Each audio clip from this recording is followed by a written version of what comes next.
Summarizing where J3016 fits in the automated vehicle space. J3016 is a terminology standards document. It defines terms, but it is not a safety standard. It also defines levels, but those levels may not match what is actually built, because if you build just especially the Level 2 and Level 3 vehicles with no additional features not required by the levels, it might well be your system is not safe enough to deploy in the real world. Specifically, driver monitoring is not required by J3016, but in practice is almost certainly required to achieve safe vehicle deployment. There's plenty of misleading and incorrect information circulating about J3016, information that the standard does not actually say, but which is widely attributed to be inside the standard.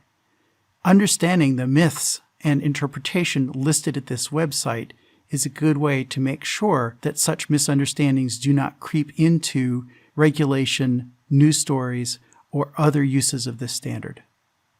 Because safely designed real vehicles are unlikely to exactly match the levels, and in general have additional things such as driver monitoring installed, regulating or legislating using just the levels is probably a bad idea.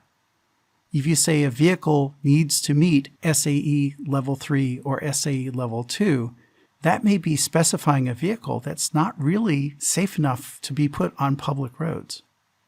It's true that a system with driver monitoring might be Level 2, but Level 2 does not mean that you necessarily have driver monitoring. Rather than trying to regulate or legislate based on the levels, it may be a much better idea to concentrate on driver roles and responsibilities, such as, for example, done by the Vehicle Automation Modes chart. It's important to have a clear statement of driver responsibility that is compatible with what people can actually do and with their understanding of the technology. Most importantly, don't let people get used as moral chromosomes. Don't ever put a human driver in a position where they don't understand what's going on, or you're asking humans to have superhuman ability to monitor automation, which we know people are bad at, and then blame them when there's a bad outcome.